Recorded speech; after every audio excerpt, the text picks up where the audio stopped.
The Officer Tatum YouTube channel is ran by Brandon Tatum. He's from Fort Worth, Texas. After graduating high school, he was an All-American football player and went on to play at the University of Arizona, after which he became a police officer at the Tucson Police Department for 6 years, qualifying as a SWAT operator and field training officer and public information officer. He then became a part-time YouTuber, going viral in 2016 and in 2017. He then started to support Donald Trump, and the rest is history. Looking at him now, he has 3 million subscribers. He's one of the most known Black conservatives in America. And one of the reasons why Brandon Tatum is so big is not because he goes off on white liberals. He continuously criticizes the Black community. He is, in my honest opinion, the Black voice that says a lot of things that certain white conservatives are thinking. Brandon Tatum goes out of his way to insult Black people, past or present, at any available chance that he gets. And here's an example. There is this idea when you think about Rosa Parks and what she did, and everybody thinks she's so heroic. And I used to appreciate what she did and others did until I started researching and finding out the truth. Do you know Rosa Parks them had a car? Boy, you don't sit your stupid ass down. Who the think you is? In this particular instance, he said he used to have a lot of respect for Rosa Parks, but she had a car, so she didn't have to take the bus that day and basically be disrespected. So because she had a car, she deserved everything she got that day on the bus when she refused to give up her seat for a white person. I mean, that is absolutely insane to think something like that. But when you hate Black people like Brandon Tatum does, then you can say anything that doesn't make sense. I also have a car, even here in Africa, but I never use it. But if something were to happen to me on the road, then they should have been like, well, you had a car, you should have used it, right? But recently, Brandon Tatum has changed his commentary to become more global. And that's happened within the last month. And it really started on September 2nd when he posted something very controversial. I stand with Israel. Now, most conservatives, such as Brandon Tatum, or even the Black or white conservatives, typically are against liberals of the LGBTQ. They have a problem with it. And also, Black on Black crime and just the Black community in general. Candace Owens, Brandon Tatum, and even people like Myron would all agree with that. But the difference that you're seeing now is that the Black conservatives, or conservatives in general, are split with Israel. Donald Trump stands also with Israel, but there are certain people like Candace Owens and Myron Gaines from Fresh and Fit podcast who absolutely don't stand with Israel. Even certain extreme whites like Nick Fuentes. And so this was a particular change that folks started to notice in his content strategy. He then interviewed Prime Minister Netanyahu on his channel, and this is what was discussed. In Israel, if you actually talk to the majority of Christians, talk to them, you'll see what they say. They say Israel is the only place where we're respected and protected. But the part that really was interesting was this one. And I can attest to that as a Christian who went to Israel. I spent 2 weeks there with the church, and we had an incredible time. We had only one incident where a small child spit on one of the pastors, and immediately after there was an adult that came by and said, "That's not a representation of who we are. We love you guys. You guys are always welcome here." And I have to say, no adults gave us any grief. We had no issues whatsoever. And our experience there, it was actually an amazing experience. Boy, you don't sit your stupid ass down. Who the think you is? So Tatum said he was there for 2 weeks, and it was an incident where a young kid spit on a Christian pastor. Now, from what I have researched, this is something that is not uncommon, meaning that it does happen to Christians when they go to Israel. And of course, if you look at the conservative movement, many of them align themselves with Israel because it's the home of Christianity. However, what I've been told is that certain Jews don't respect Christians at all because they view it as it being a false religion. because Jews are still waiting for the Messiah or believe the Messiah never came. And so that could never be Jesus Christ. All right. So now you have a disparity between Christians and Jews, where Christians respect Jews because Jews are the foundation of Christianity. And then Christianity looks at Jews as not being legit. So this is why sometimes you get people being spit on when they go to Israel. Now, once that happened, people really disliked Brandon Tatum's commentary with this. And also the fact that they felt that Brandon Tatum, during this entire interview, that Brandon Tatum gave a softball interview to Netanyahu, not really answering a lot of tough questions. And whenever he did ask questions, it was already pre-made with basically a lot of bias towards Palestine. Some of the news outlets are just pitching lies every day. The emaciated children with no rebuttal. Let's see what Netanyahu says to this. They're lying about a genocide. They're showing all these videos. That this is why I wanted to do this interview and get it out there, because I have not seen a legitimate video of some of the starvation claims. So if you can see here, before he even allows Netanyahu to answer the question, he's already, pretty much protecting him from a negative response. He's saying, I haven't seen anything, that they have done. I don't see any emaciation. I don't see anybody doing this and that. So when Netanyahu responds, basically he'll have an opportunity to address it very easily. Okay. And Netanyahu will respond that, hey, we've been at war with Iran and people have been attacking us. Basically saying that, hey, Israel is on the defensive and we don't do these things that people are saying.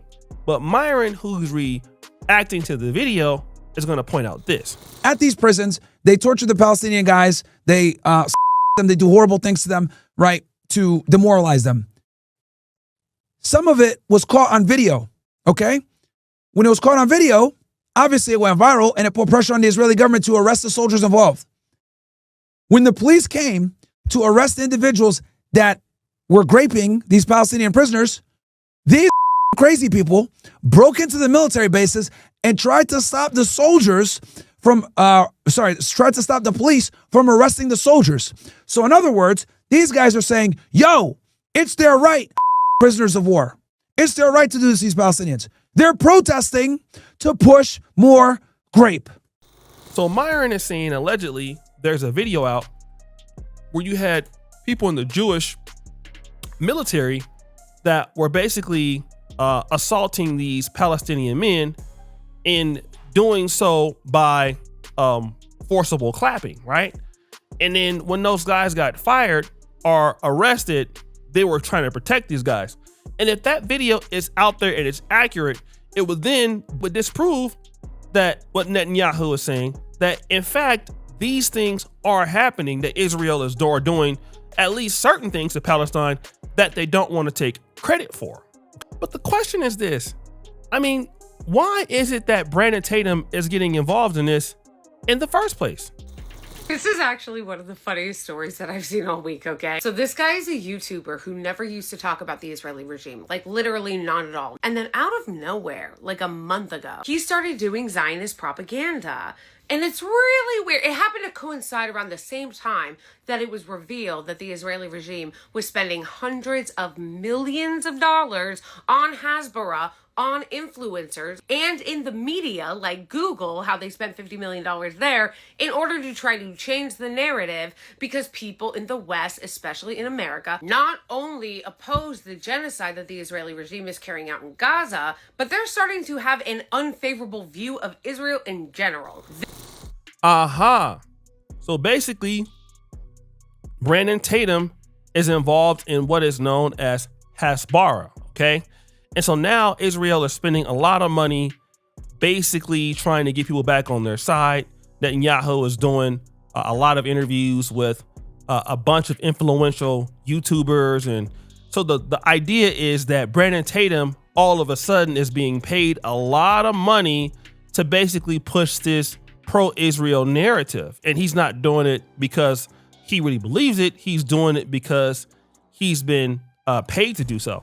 And now this is where people are starting to call him out. Ian Malcolm says, it's so embarrassing seeing you bend the knee to Israel. Who ran the slave trade again? The Officer Tatum. Woo!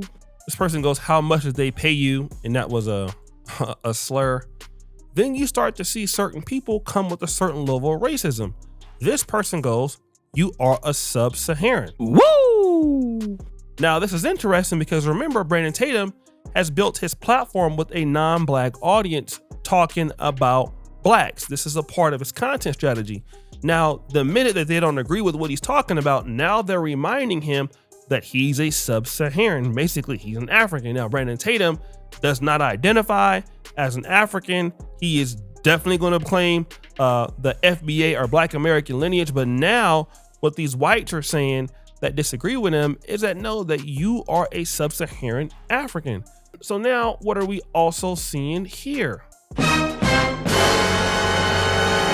Ian Smith Sr., you are an effing maggot, right? With an M, but take off the M and put in another word, and then that's a slur, right? You can guess what that is. Michael Ross says, bruh, you're not a Christian or God-fearing man.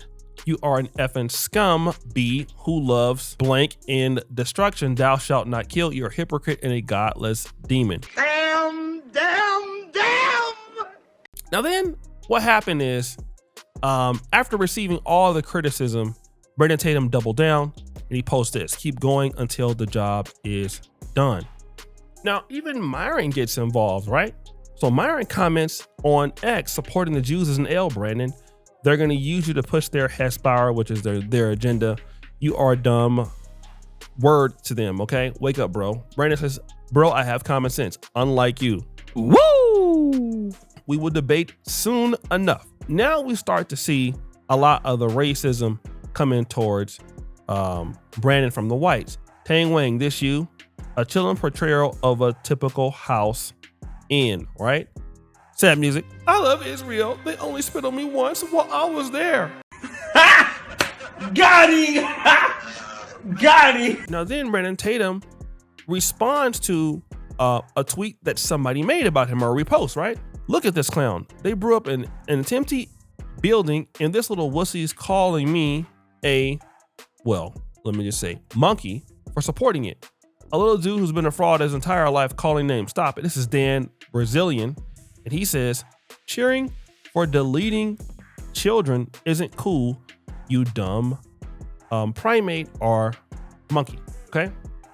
Now again, Dan Brazilian, hey, he hangs out with some black dudes like Myron from Fresh and Fit. I mean, hey, listen, if you don't like what he's saying, again, that's cool. But then now you're calling Brandon Tatum a monkey, right? And then now this is something that, you know, we talk about racism, white supremacy, and how this don't really exist anymore. And now here's Brandon Tatum. He's getting it right from the fan base that basically he's built over the years. They are now calling him these things, right? He's getting his Negro wake up call. Now, then he goes and he, he tries to defend himself also for his stance. He says, I also assume the kid did that because he thought we were Christians. However, I don't really know. We had regular clothes on walking around Jerusalem. He made a lucky guess. Thousands of people we were around and had no issues. We couldn't go nowhere near Gaza. Wonder why? This is him blaming Palestine. And he also says the kid spat on the pastor who was with me, who had been to Israel over 40 times. Never had anything like that happen to him. No one spat on me. In America, a trans blank will delete you and your kids for being Christians. So I could go on and on, but I'm not. It's just so many comments that's out there. But the reality is that Brandon Tatum basically received his Negro wake up call. Yeah, he did. And it just goes to show you that the moment you start saying something that nobody likes in that community, they will start talking down on you. And I hope this is a lesson for Brandon Tatum. He might not get it, but like I said, if you have to keep selling out, and for the guys who thought that he wouldn't sell out, he already sold the black community out, right? He sold out the community a long time ago. So of course, Brandon Tatum will sell y'all out. It just gonna happen. So yeah, he sold out the black community, talking down on him all the time, making excuses. I just said, at least be cordial with Tatum and like Tatum a little bit, but he just did too much to get to the fame and he went overboard. Do blacks have problems? Yes, but now he's getting what a lot of people feel like what he deserves. So guys, what do you think? It's your boy Usher Duke Jackson back at it again with another episode of The Celebrity Junk. I appreciate you for all that you do. Subscribe, hit the bell. We're out.